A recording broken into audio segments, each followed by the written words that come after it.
I never thought silence could be louder than words. But the day my son stopped answering my calls, I learned how heavy quiet can feel.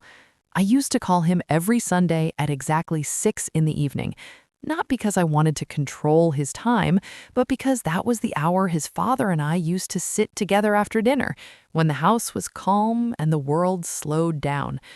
Back then, my son would complain about my timing and laugh, saying, "Mom, you always call like clockwork." And I would laugh too, never imagining that one day the phone would ring and no one would answer. At first, I made excuses for him. He's busy, I told myself. He has work, a family, responsibilities. I'm just being dramatic. But weeks passed, and my calls went unanswered. My messages stayed unread. I started typing long texts, then deleting them, afraid I would sound needy or desperate. I told myself a good mother knows when to step back. So I did. I stepped back quietly, hoping he would step forward. He never did. What hurt more than the silence was how normal life looked for everyone else. I saw his pictures online, smiling, dinners, vacations, celebrations. He looked happy, and I told myself that should be enough. But late at night, when the house was dark and the television played to no one, I would sit on the edge of my bed, holding my phone, staring at his name, wondering when a mother becomes a memory instead of a priority. I remembered the nights I stayed awake when he was sick, the jobs I worked back to back so he could have shoes that fit, the school trips he never knew I paid for by skipping meals. None of that mattered anymore, or at least that is what the silence told me. Then one afternoon, a letter arrived. No return address, just my name written carefully on the front. My hands shook as I opened it. Inside was a short note typed neatly. It said, "Mom, I need space. Please stop calling." I stared at those words for a long time. Space. The word sounded polite, but it felt like a door closing slowly so it wouldn't make noise. I cried that day. Not loudly, not dramatically, just quietly. The kind of crying that leaves you exhausted and empty. After that, I truly stopped calling. I stopped checking his social media. I stopped waiting by the phone.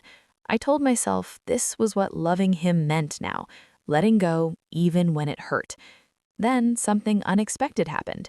My health failed. Not suddenly, not dramatically, just little warnings at first. Dizziness, weakness, doctor's appointments. I didn't tell anyone, especially not him. I didn't want to be a burden. I handled it alone, the way I had always done. One morning, I fainted in the grocery store. A stranger called an ambulance. I woke up in a hospital bed with white lights and quiet machines. A nurse asked if there was anyone she should call. I shook my head and said, "No, thank you." That word, "thank you," tasted bitter in my mouth. I spent 3 days there, alone. On the fourth day, a doctor sat beside me and spoke gently about tests and results and time. I nodded politely while my mind drifted to my son. I wondered if he would care if he knew. I wondered if space still mattered when time becomes uncertain. When I was discharged, I returned to my quiet house, and something inside me shifted. I realized I had spent years shrinking myself to avoid bothering others, especially my own child. That night, I wrote a letter. Not a long one, not emotional, not accusing, just honest. I wrote, "I am okay. I respect your space. I want you to know I'm proud of you, and I love you no matter what." I did not ask for anything. I did not mention the hospital. I mailed it and let it go. Weeks passed. Then one evening, my phone rang. I almost didn't answer. My heart raced, my hands trembled. It was his name. For a moment, I just stared. Then I answered and said, "Hello." My voice was calm, steady. He was quiet on the other end. Then he said, "Mom, why didn't you tell me you were sick?" I paused. I didn't know how he knew. Later, I learned the hospital had contacted him after finding an old emergency form. I said, "I didn't want to disturb you." Another silence.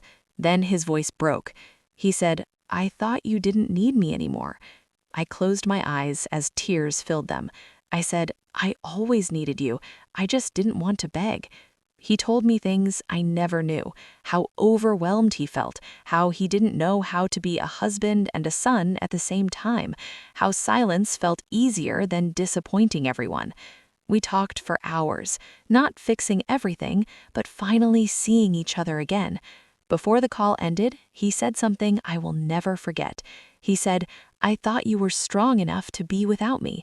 I replied quietly, "Strength doesn't mean absence. It means loving, even when it hurts." That one calm sentence changed everything. He started calling again, not on a schedule, not perfectly, but sincerely. Months later, he visited. We sat at the same table where he once did homework while I cooked. He looked older, tired, but softer. He hugged me longer than he ever had before and whispered, "I'm sorry."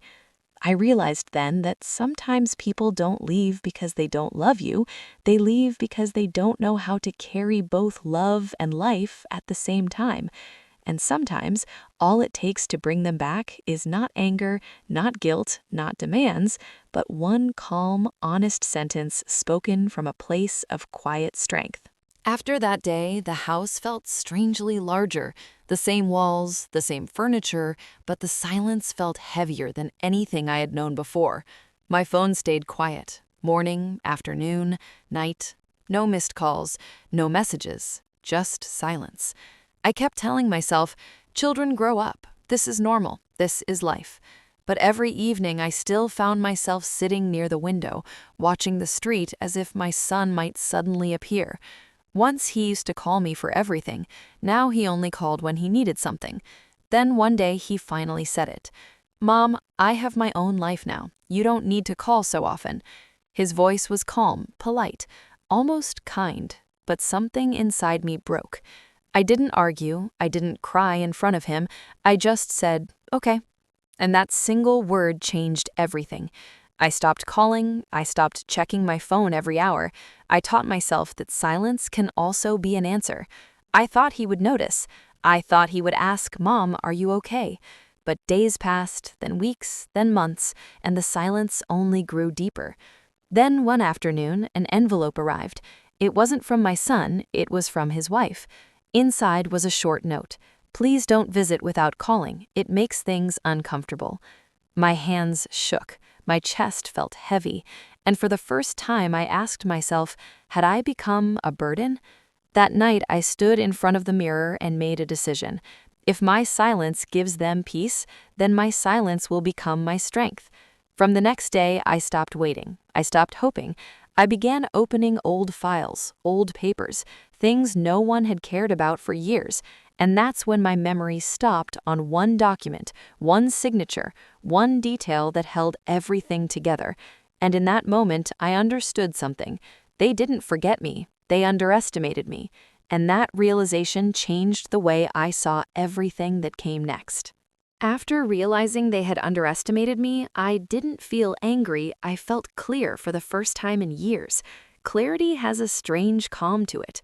I continued opening those old files, slowly, carefully, memories mixed with papers, bank letters, legal documents, things I had handled quietly while raising my son alone, things no one ever asked about because no one ever imagined I could understand them. I remembered the years I worked late nights, the extra shifts, the savings accounts opened in silence, the decisions made without applause, without anyone noticing. I had always lived simply, not because I was weak, but because I was careful. I didn't spend loudly, I didn't explain myself, I didn't feel the need to prove anything to anyone, including my own son. And somewhere along the way, that quiet life made people believe I had nothing. Then one evening, my son called unexpectedly. His voice sounded rushed, uncertain. He asked if I had received the letter from his wife. I said yes, calmly. There was a pause, and then he said, "She didn't mean it the way it sounded." I replied softly, "Words always mean exactly what they say."